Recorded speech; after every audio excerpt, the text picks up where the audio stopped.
ہے۔ اسماء الحسنی نمبر 39 الحفیظ یعنی نگہبان۔ حفیظ بہت بڑی نگہبانی کرنے والے کو کہتے ہیں۔ یہ معنی حفظ کے معنی کو سمجھنے ہی سے سمجھ میں آ سکتے ہیں، اور حفظ دو طرح پر ہے، ایک تو موجودات کے وجود کو ہمیشہ قائم رکھنا، اس کے مقابلہ میں اعدام ہے، اور اللہ تعالی آسمان، زمین، ملائکہ وغیرہ لمبی زندگی والی موجودات اور حیوانات و نباتات وغیرہ چھوٹی عمر والی موجودات کا حافظ ہے۔ دوم، جو حفظ کے زیادہ ظاہر معنی ہیں، وہ متعدی اور متضاد چیزوں کو ایک دوسری سے بچانا ہے، اور اس متعدی سے وہ متعدی مراد ہے جو پانی اور آگ کے درمیان ہے، کیونکہ وہ دونوں طبعاً ایک دوسرے کے مخالف اور ایک دوسرے پر تعدی کرنے والے ہیں۔ یا تو پانی آگ کو بجھا دیتا ہے، اور یا آگ پانی کو بخار کی صورت میں بدل کر ہوا بنا دیتی ہے،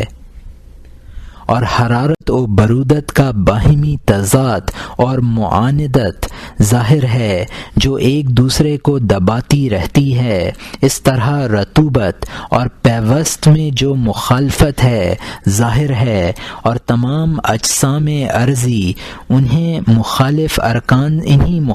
ارکان سے مرکب ہیں، کیونکہ جاندار کے لیے حرارت غرضی کا ہونا ضروری ہے،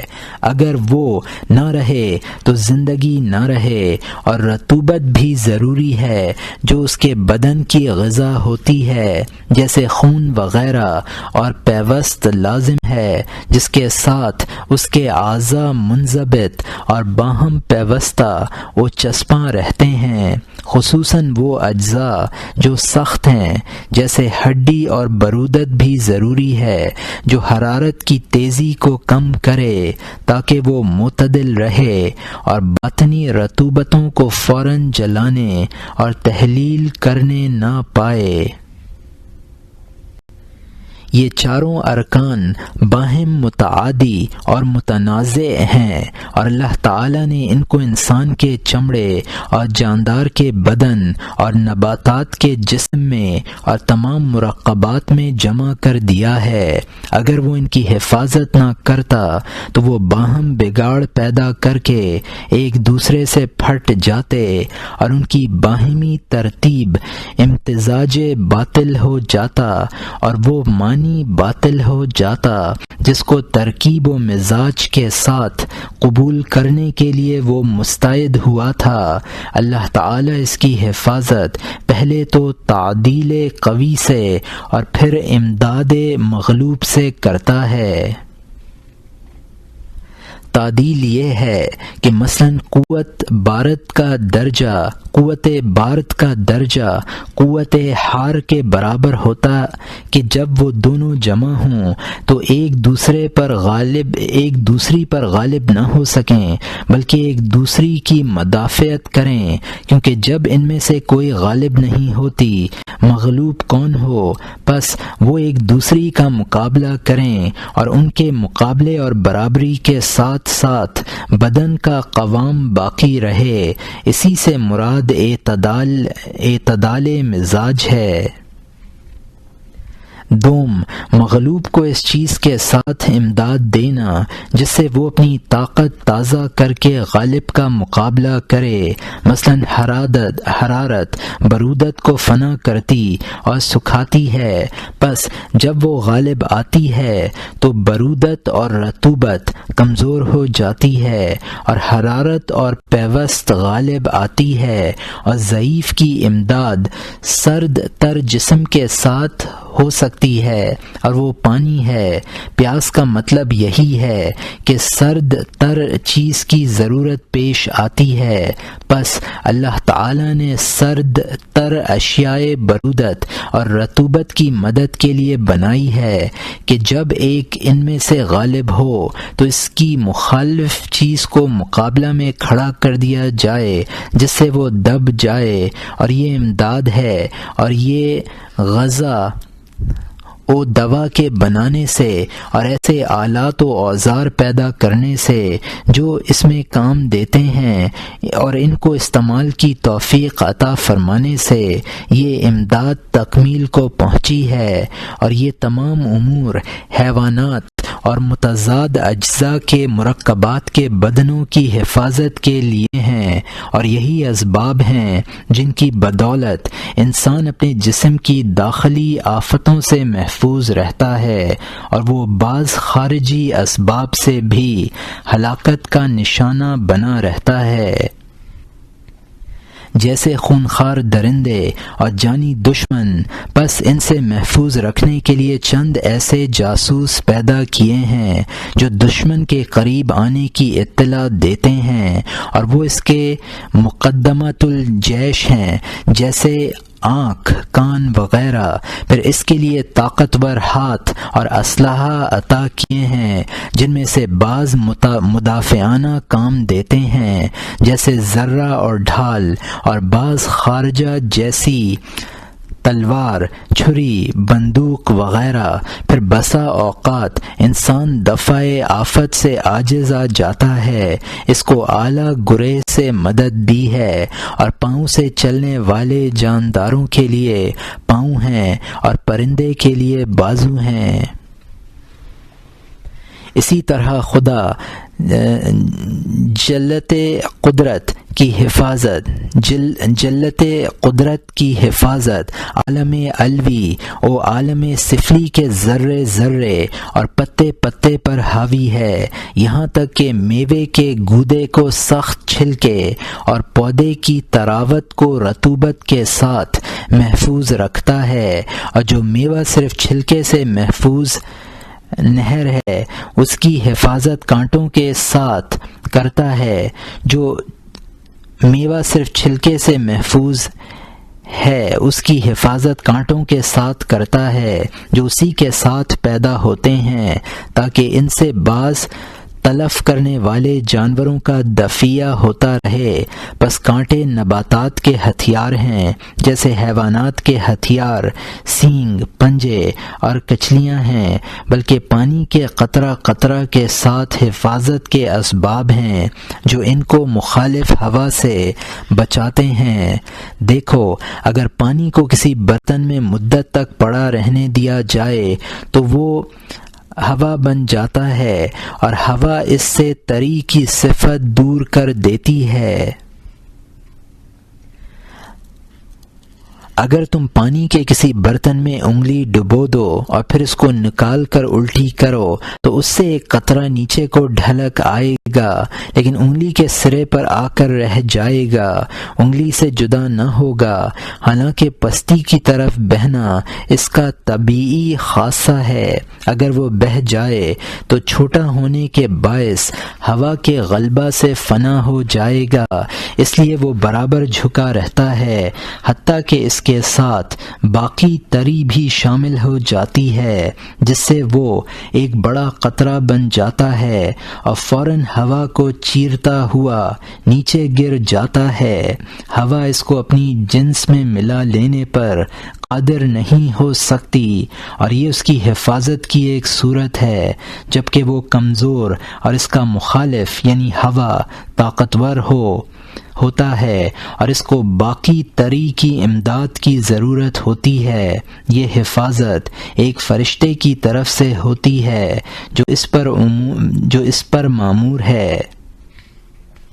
حدیث شریف میں وارد ہوا ہے کہ مہ کی ہر بوند کے ساتھ ایک فرشتہ ہوتا ہے جو اس کی حفاظت کرتا ہے، یہاں تک کہ وہ بوند زمین میں اپنی قرارگاہ پر جا پہنچتی ہے۔ اور حق یہ ہے کہ ارباب بصائر کا باطنی مشاہدہ اس پر دلالت کرتا ہے۔ غرض اس حدیث پر نہ صرف تقلید کی روح سے یقین کرنا چاہیے، بلکہ بلکہ ازرو عقل بھی اس کو درست ماننا چاہیے۔ خدا کا آسمان و زمین اور ان کے درمیان کی اشیاء کو پیدا کرنا ایک ایسا مسئلہ ہے جس کے متعلق بحث کا سلسلہ بڑا طویل ہے، جیسے کہ باقی تمام افعال کے متعلق ہے، اور اسی سے اس اسم کے معنی معلوم کیے جا سکتے ہیں، نہ صرف لغوی اشتقاق کے سمجھنے سے اور مجمل طور پر حفظ کے معنی معلوم ہو چکے۔ تنبیہ: بندوں میں سے حفیظ وہ ہے جو اپنے اعضاء اور دل کی حفاظت کرتا ہے اور اپنے دین کو غضب کے حملے، شہوت کے فریب، نفس کے مکر اور شیطان کے دھوکے سے محفوظ رکھے، کیونکہ وہ تباہی کے گڑھے کے قریب ہے اور ان بربادی بخش مہلکات نے اس کو چاروں طرف سے گھیر رکھا ہے۔ اسماء الحسنی نمبر 40 المقیت، یعنی مخلوق کو قوت یا روزی پہنچانے والا۔ اس کے معنی ہیں غذاؤں کا پیدا کرنے والا، اور بدنوں کی غذا یعنی کھانے کی چیزیں بدنوں تک پہنچانے والا، اور دلوں کی غذا یعنی معرفت دلوں تک پہنچانے والا۔ پس مقیت رازق کا ہم معنی ہے، لیکن اس کی نسبت خاص ہے، کیونکہ رزق غذا اور غذا کے سوا دوسری چیزوں کو شامل ہے، اور غذا وہ چیز ہے جو صرف قوامین بدن کو کافی ہو سکے۔ مقیت مستولی یعنی غالب اور قادر کے معنوں میں بھی آتا ہے، استعلاء قدرت اور علم کے ساتھ پورا ہوتا ہے۔ ان معنوں پر خداوند تعالی کا یہ کلام دلالت کرتا ہے، وَكَانَ اللَّهَ عَلَى كُلِّ شَيْءٍ مُقِيتًا، یعنی اللہ ہر چیز پر مطلع اور قادر ہے۔ غرض اس لحاظ سے مقیت کے معنی میں قدرت اور علم کا مفہوم داخل ہے۔ علم کا بیان تو گزر چکا، قدرت کا بیان آگے آئے گا۔ اس معنی کی روح سے خدا کی صفت مقیت صرف صفت قادر کی نسبت اور صرف صفت عالم کی نسبت زیادہ مکمل ہے، کیونکہ وہ اکٹھے ان دونوں معنوں پر دال ہے، اور اس جہت سے یہ اسم ترادف سے نکل گیا۔ اسماء الحسنی نمبر 41 الحسیب، یعنی کافی۔ حسیب سے مراد ہے کافی، اور یہ وہ ہے کہ جو کوئی اس کا ہو جائے وہ اس کے لیے کافی ہو، اور اللہ تعالی سب کے لیے حسیب اور کافی ہے۔ اس وصف کی حقیقت خدا کے سوا اور کسی کے لیے متصور نہیں ہو سکتی، کیونکہ کفایت کے محتاج کو جو اس کی حاجت ہوگی تو اپنے وجود اور دوام وجود اور کمال وجود کے لیے ہوگی، اور خدا کے سوا ایسی کوئی چیز موجود نہیں ہے جو تنہا کسی چیز کے لیے کافی ہو، کیونکہ اللہ تعالی ہر چیز کے لیے کافی ہے، نہ کہ صرف اشیاء کے لیے، یعنی وہ اکیلا ہی کافی ہے کہ اس کے ساتھ اشیاء کا وجود متحصل ہو، اور اس کے ساتھ ان کا وجود ہمیشہ رہے، اور اس کے ساتھ ان کا وجود مکمل ہو۔ اور تم کو یہ ظن بھی نہیں کرنا چاہیے کہ جب تم کھانے پینے کی اور زمین اور آسمان اور سورج وغیرہ کی ضرورت ہوئی تو تم اس کے سوا کسی اور کے محتاج ہوئے، اور وہ تمہارے لیے کافی نہ تھا، کیونکہ اسی نے کھانے پینے کی چیزیں اور زمین و آسمان اور سورج وغیرہ چیزیں بنائی ہیں، وہی تمہارے لیے کافی ہے۔ اور یہ بھی خیال تک نہ کرو کہ جو بچہ ماں تک کا محتاج ہے، جو اس کو دودھ پلاتی ہے اور پرورش کرتی ہے، اللہ اس کا حسیب اور کافی ہے، بلکہ اللہ ہی اس کے لیے کافی ہے جس نے اس کی ماں کو پیدا کیا اور اس کے پستانوں میں دودھ بنایا فرمایا اور بچے کو دودھ پینے کی ہدایت کی اور ماں کے دل میں شفقت اور محبت ڈال دی یہاں تک کہ اس نے بچے کو دودھ پینے دیا، پس انہی اسباب سے کفایت حاصل ہوئی ہے، اور اللہ اکیلا بچے کے لیے ماں کو پیدا کرنے والا ہے۔ اگر تم سے کہا جائے کہ اکیلی ماں بچے کے لیے کافی ہے تو تم فوراً ہاں میں ہاں ملا دو گے۔ اتنا کہنے کی توفیق نہ ہوگی کہ ماں اس کے لیے کافی نہیں ہے کیونکہ وہ دودھ کا محتاج ہے، اور جب دودھ نہ ہو تو ماں کہاں کافی ہوگی۔ اگر یہ کہو گے کہ ہاں بچہ دودھ کا محتاج تو ہے مگر دودھ بھی تو ماں ہی سے پیدا ہوتا ہے، پس وہ ماں کے سوا اور کسی کا محتاج نہ ہوا۔ مگر تم کو یاد رکھنا چاہیے کہ دودھ ماں کی طرف سے نہیں ہے، بلکہ کیا ماں اور کیا دودھ دونوں خدا کی طرف سے ہیں اور خدا کے فضل و کرم سے ہیں، پس وہ اکیلا ہر شخص کے لیے کافی ہے، اور اس کے سوا کوئی ایسی شے نہیں ہے جو تنہا کسی چیز کے لیے کافی ہو، بلکہ اشیاء ایک دوسرے سے متعلق ہوتی ہیں اور سب کی سب خدا کی قدرت سے تعلق رکھتی ہیں۔ تنبیہ: بندہ کو اس وصف میں کوئی دخل نہیں ہے مگر بطریق مجاز بعید اور بلحاظ سرسری نظر اور ظن عام کے مجاز ہونا اس لحاظ سے ہے کہ گو وہ اپنے بچے کی تعلیم و تربیت کے لیے ہے، لیکن وہ فی الحقیقت کافی نہیں ہے، کیونکہ اللہ تعالی ہی فی الحقیقت کافی ہو سکتا ہے، کیونکہ بنفسی ہی تو خود اس کا اپنا وجود بھی قائم نہیں ہے اور نہ بنفس ہی اپنے آپ کے لیے کافی ہے، تو غیر کے لیے کب کافی ہو سکتا ہے۔ بندہ کا کافی ہونا خلق عام کا عام کے لحاظ سے اس لیے ہے کہ اگر فرض کیا جائے کہ وہ مستقل بالکفایت ہے تو بھی وہ اکیلا کافی نہیں ہو سکتا، کیونکہ وہ ایسے محل کا محتاج ہے جو اس کے فعل اور کفایت کو قبول کر سکتا ہو۔ کم از کم ایک کا محتاج ہوگا جو محل علم ہے تاکہ وہ تعلیم میں کافی بن سکے، اور ایک میدہ چاہیے جو کھانا پہنچنے کی جگہ ہوتا ہے تاکہ وہ بدن میں کھانا پہنچانے کے لیے کافی ہو سکے۔ علاوہ ان کے وہ اور بہت سے اشیاء کا محتاج ہوگا جس کا کوئی شمار نہیں ہے، اور ان میں سے کوئی شے بھی اس کے اختیار میں نہیں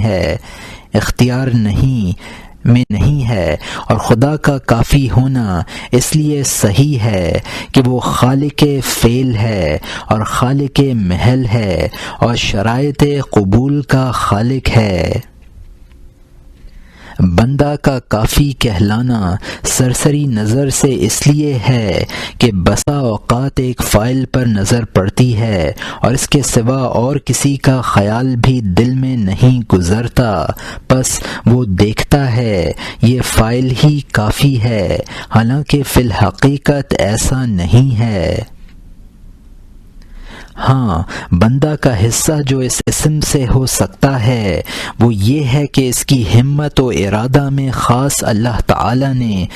اس لیے اس کے لیے کافی ہو، یعنی اللہ کے سوا کسی کا ارادہ نہ کرے، نہ جنت کی خواہش رکھے، نہ اس کا دل دوزخ سے بچنے کی تدبیر کرنے میں مصروف رہے، بلکہ خاص خدا کے خیال میں ڈوبا رہے، اور جب اس کے جلال کا پرتو اس پر پڑے تو کہے بس یہی مجھے کافی ہے، اس کے سوا مجھے اور کچھ درکار نہیں، باقی اشیاء خواہ ہاتھ سے جائیں یا رہیں۔ اسماء الحسنی نمبر 42 الجلیل یعنی بزرگ تر۔ جلیل کے معنی جلال کی صفتوں سے موصوف، اور جلال کی صفتیں ہیں غنا، ملک، تقدس، علم، قدرت وغیرہ جو پیچھے مذکور ہو چکی ہیں۔ پس ان سب صفات کا جامع جلیل مطلق ہے، اور جو ان میں سے بعض کے ساتھ موصوف ہو اس کی جلالت اسی قدر ہے جتنی صفتوں سے وہ موصوف ہو۔ جلیل مطلق صرف اللہ تعالی ہے، گویا کبیر کا مطلب کمال ذات ہے، اور جلیل کا کمال صفات ہے، اور صفات سب کی سب ادراک بصیرت کی طرف منسوب ہیں، بائیں حیت کہ وہ بصیرت پر حاوی ہو جاتی ہیں اور بصیرت ان پر حاوی نہیں ہوتی۔ صفات جلال جب اس بصیرت کی طرف منسوب کی جائیں جو اس کو ادراک کرتی ہیں تو اس کو جمال کہتے ہیں، اور ان سے متصف ہونے والا جمیل کہلاتا ہے۔ اسم جمیل اصل میں صورت ظاہری کے لیے موضوع ہے جو نظر سے محسوس ہوتی ہے، جبکہ وہ اس طرز کی ہو کہ نگاہ پسند کرے۔ پھر وہ صورت باطنی کے لیے منقول کیا گیا جو بصیرت یعنی عقلی نگاہ سے ادراک کی جاتی ہے، یہاں تک کہ کہا جاتا ہے فلاں شخص سیرت جمیلہ رکھتا ہے، اس میں خلق جمیل ہے، اور یہ صورت نظر عقلی سے ادراک کی جاتی ہے، نہ کہ ظاہری نظر سے۔ غرض کے باطنی صورت جبکہ کامل متناسب اور ان تمام کمالات کی جامع ہو جو اس کے لائق ہوں اور جیسی چاہیے، وہ صورت بصیرت باطنہ کے لیے جو ادراک کرتی ہیں پسندیدہ اور دلکش ہے، جس کے نظارے سے ایک ایسی لذت، لطف اور سرور حاصل ہوتا ہے جو بصارت ظاہری کے ذریعے سے ظاہری صبیح و ملیح شکلوں کا نظارہ کرنے والے کو حاصل نہیں ہوتا۔ جمیل مطلق خاص اللہ تعالی ہے، کیونکہ دنیا میں جو جمال و کمال اور حسن و دل ربانی ہے وہ اسی ذات کے انوار اور صفات کے آثار سے ہے، اور ایسا موجود اس کے سوا اور کوئی نہیں ہے جس کو کمال مطلق حاصل ہو اور اس کا کوئی ثانی وجوداً یا امکاناً نہ ہو۔ اس لیے اس کا عارف اور اس کے جمال کا مشاہدہ کرنے والا اس قسم کی لذت اور سرور محسوس کرتا ہے جس کے آگے جنت کی نعمتیں اور ظاہری صورتوں کی خوش نمائیاں ہیچ ہیں، بلکہ صورت ظاہری کے جمال کو معانی باطنہ کے جمال سے جو کہ بصیرت کے ذریعے سے ادراک میں آ سکتا ہے کوئی مناسبت نہیں ہے۔ اس امر کو کتاب احیاء العلوم الدین کی کتاب المحبہ میں بیان کیا گیا ہے۔ پس ثابت ہوا کہ وہ جلیل اور جمیل ہے، اور ہر جمیل دیدار کرنے والے کے لیے محبوب و معشوق ہوتا ہے، تو اس کا لازمی نتیجہ ہے کہ وہ محبوب ہو، مگر ان لوگوں کے نزدیک جو اس کی معرفت سے بہرہ رکھتے ہیں، جیسے ظاہری دل پسند صورتیں محبوب ہوتی ہیں، مگر ان لوگوں کے نزدیک جو آنکھیں رکھتے ہیں نہ کہ اندھوں کے نزدیک۔ تنبیہ: بندوں میں سے جلیل اور جمیل وہ ہے جس کی باطنی صفات اچھی ہوں، جن سے ارباب بصیرت کے دل لذت پائیں۔ رہا جمال ظاہری، سو وہ ایک کم قدر چیز ہے۔ اسماء الحسنی نمبر 43 الکریم یعنی بزرگ۔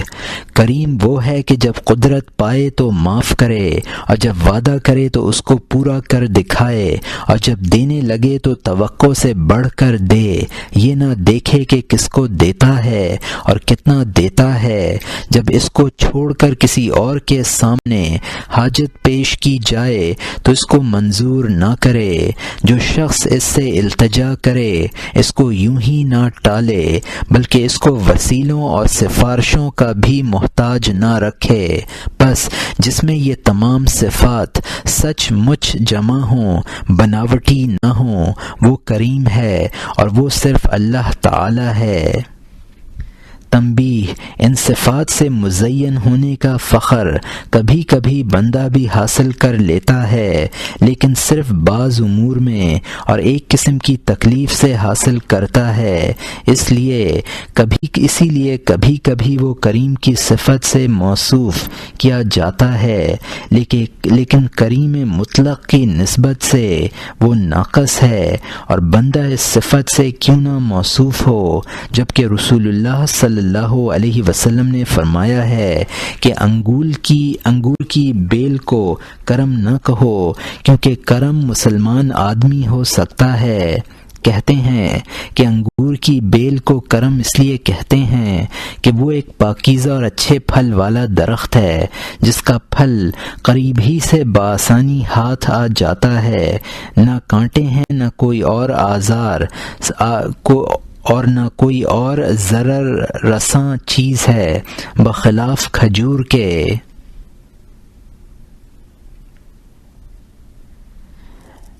اسماء الحسنی نمبر 44، الرقیب یعنی نگہبان۔ رقیب کے معنی العلیم و حفیظ یعنی ہر شے کی حالت سے بخوبی واقف اور اس کا نگہبان۔ پس جو ذات کسی شے کی ایسی نگہبان ہو کہ اس سے کسی وقت بھی غافل نہ ہو اور اس پر لازمی طور سے ہمیشہ نظر رکھے، اس کو رقیب کہتے ہیں۔ گویا اس صفت کے مفہوم میں علم اور حفظ داخل ہیں، لیکن اس اعتبار سے کہ وہ لازم اور دائم ہیں اور اس شے سے نسبت رکھتے ہیں جس سے خدا آفات کو دفع کرتا ہے۔